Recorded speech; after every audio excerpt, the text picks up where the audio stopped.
In this video, I will review the application for the 2027 Preserving Black Churches Grant Program, funded through the National Trust for Historic Preservation. Basically, the application itself is over 20 pages long. So in this video, I will just highlight some of the key things that you need to look for in the application and be prepared for. Preserving Black Churches, PBC, grants support the following project types: capital projects, endowment and financial sustainability, organizational capacity, programming and interpretation, and project planning. It is essential that applicants read the full Preserving Black Churches grant guidelines found here.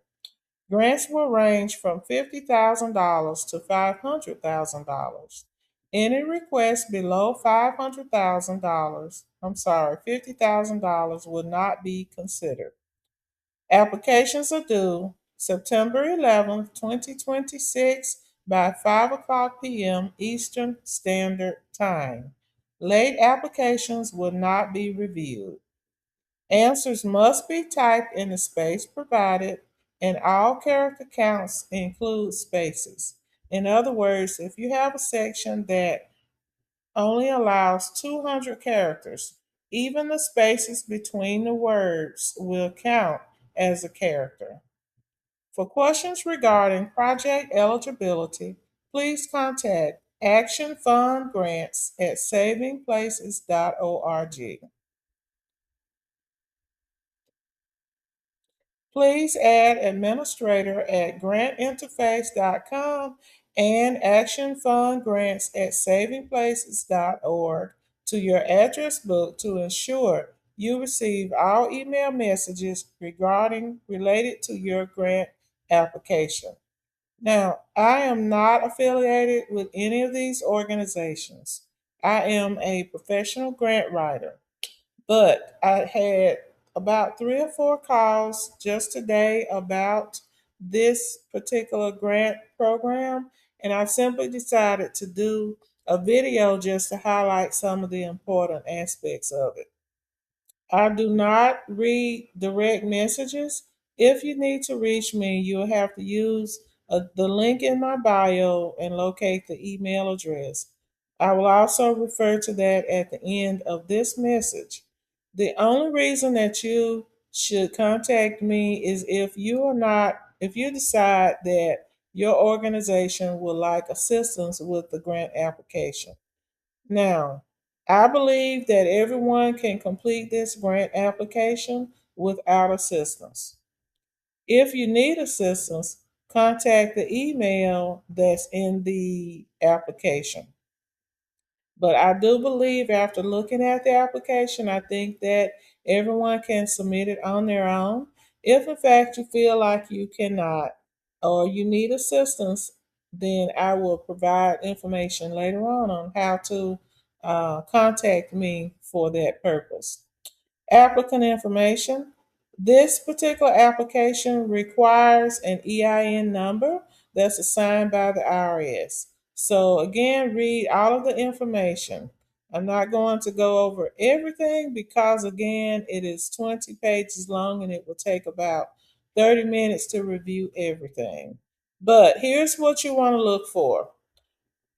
Each section will have, if it's a required section, you will see the red asterisk next to it. So, applicant organization's founding. What year was a church founded? That is a required question, and the character limit is 4. So, it may be 1930, 1929, whatever it is, that's the character limit. So, each section, look for whether or not it is required with the red asterisk and the character limit.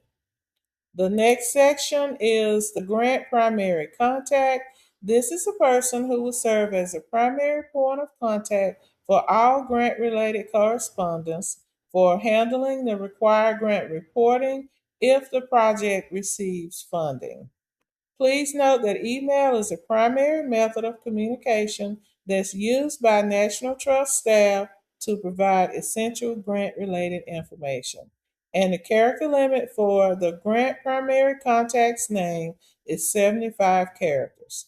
Then there are other sections: email, name of clergy, board members. This is important.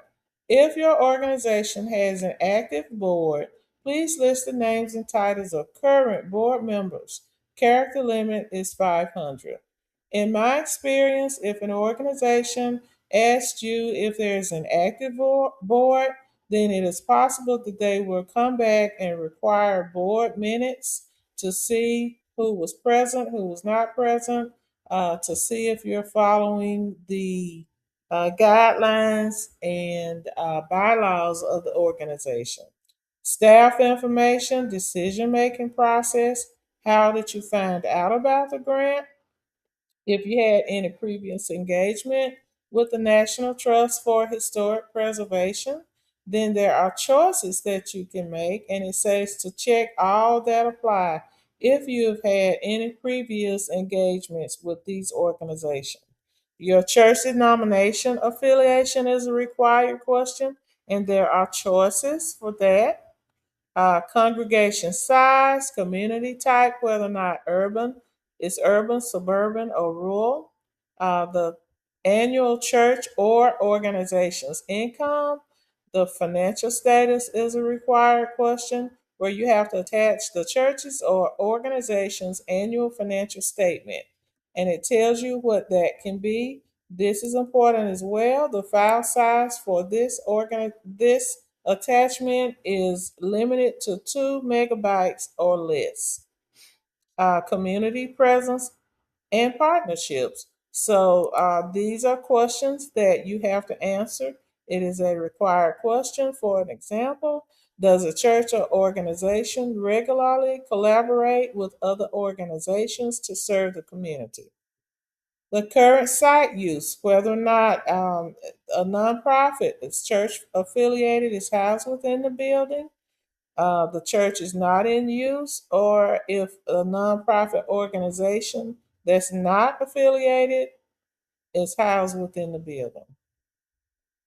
And I assume this question is based because presented because there are some historic church buildings that are no longer conducting church services, but they are leasing it out to a nonprofit. Average weekly attendance of fiscal agent if the applicant will require a fiscal agent. And a fiscal agent is an organization that will enter into an agreement with the National Trust should the project be awarded. It is an organization that receives and expends funds for the project. That information goes here. Scrolling down, the agreement between the applicant and the fiscal agent is required. Here, the project site description. For this section, historic resource refers to the specific property, building, landscape, historic district, neighborhood that is a subject of the grant. So basically, read each section. Historic resource requires information to be put into a table. Um, It says for capital projects, auxiliary buildings, parsonages, annexes, educational buildings must be at least 50 years old and located on the same lot within the property line of the church property to be eligible for inclusion in the application. This is for capital projects. So there are sections for each aspect of that. Historic building alterations, they want to know what alterations to the property have taken place. Did you add on a new building? Did you change the windows? I'm just guessing now. Doors. What changes have been made? Historical and cultural significance is required, and you have to provide a narrative. The character limit is 2,000, and remember that includes spaces. Historic resource type is where you can select churches and sacred places and add up to two additional options that describes the historic reference. Please do not select more than three options, and here are your choices. Ownership. Does the church or organization own the property site? Yes or no? Then additional ownership information. You have to provide the owner's name and describe the owner's involvement with the project. Basically, if your church or organization, if it's owned by a district or another organization, then you have to identify that. And you have to provide a consent agreement.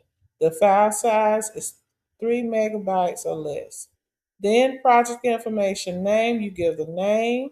They give you an example of a project name. You have to use this particular format.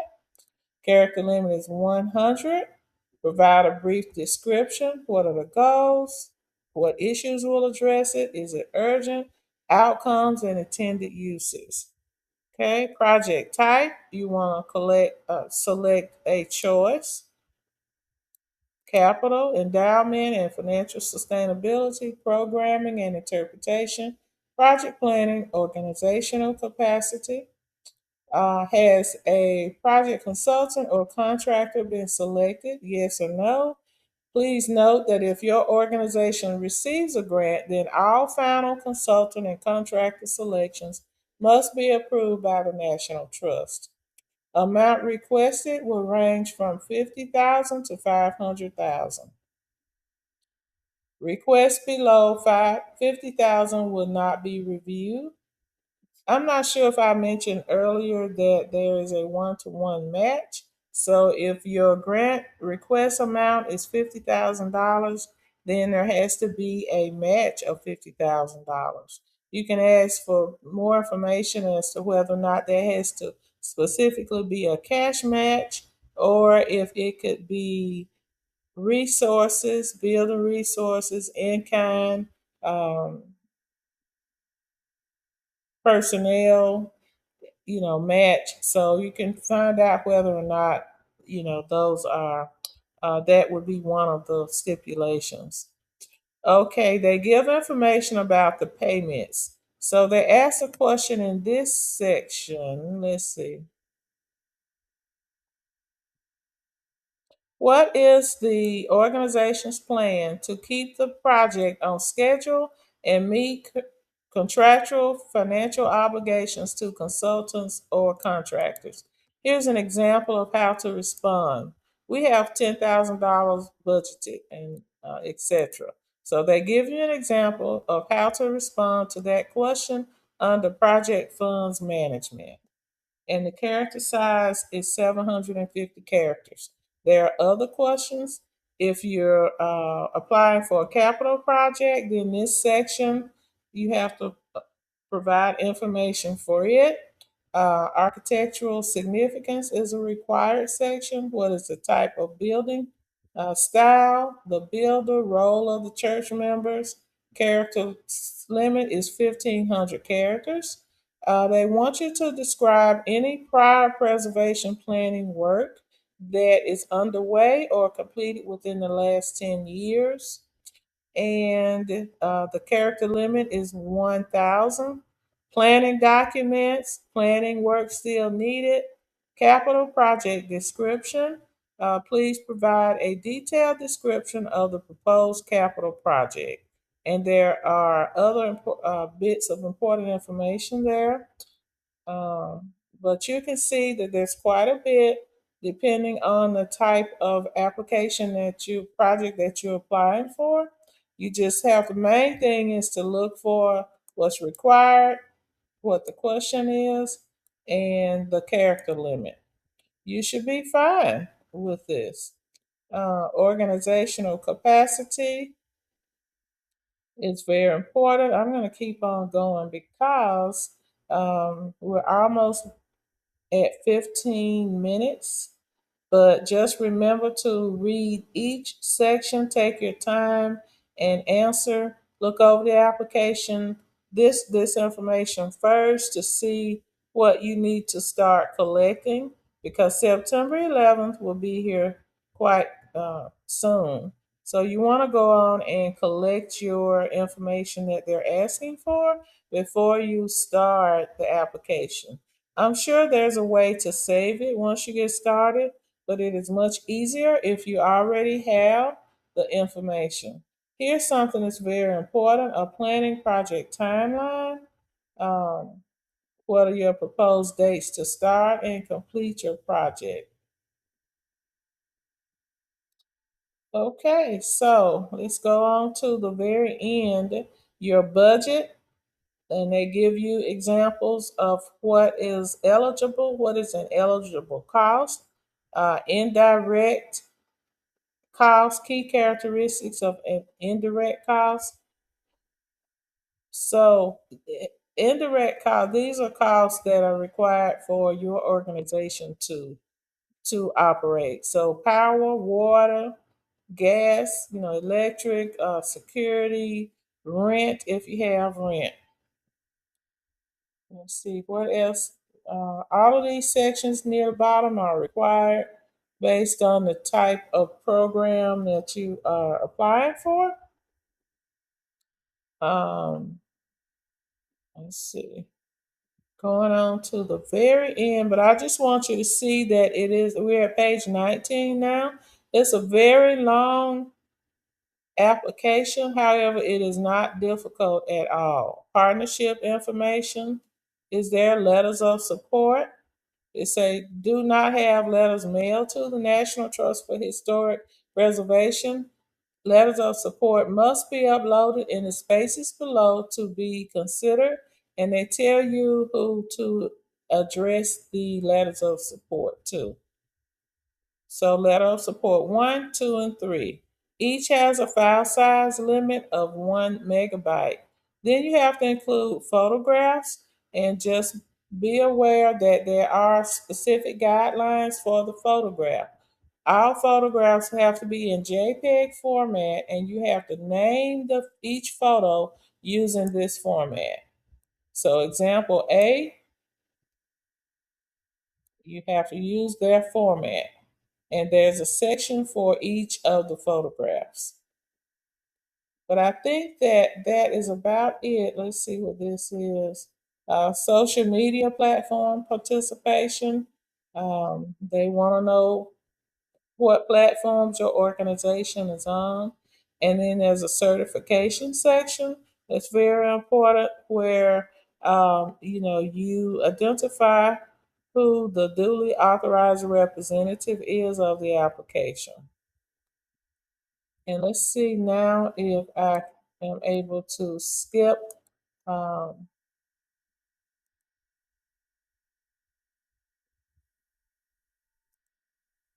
okay, I'm not sure if you're able to see in the video this link that I provided for grant writing assistance.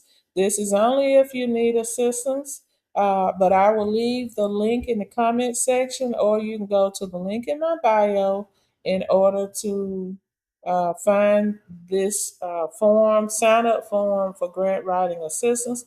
Good luck, everyone. I think that it's a long application, but it's not very difficult. And good luck to everyone.